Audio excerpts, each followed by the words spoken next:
So over here, I have Affinity opened up. And here what I'm going to do now is, let's say for example, take this star tool and then go ahead and click and drag it. So once I go ahead and do that, over here, let's say I want to add in a layer effect. So to do that, I'm going to go around over here onto the layer menu and then go to layer effects.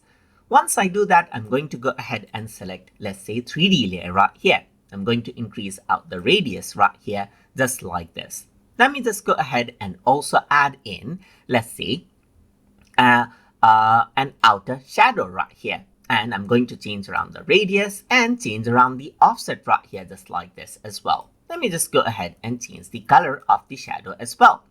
Similarly, I'm going to go ahead and add in an outline, let's say for example, and change around the radius of the outline and change the color of the outline just like this as well.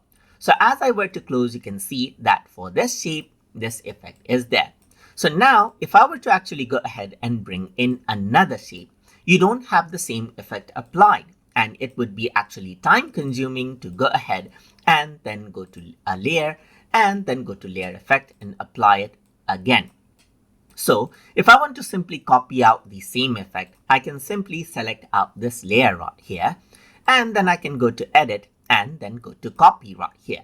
So now I just want to go ahead and paste out the layer styles to this. So as I select this shape, I can actually go around over here onto edit, onto paste, and here you can see that FX is an option. Click on it and the exact effect, as you can see, will be pasted right here.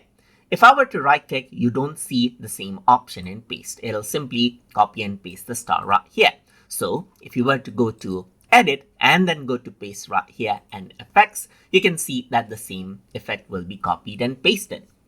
So that is how you can go ahead and copy effects between layers inside of Affinity.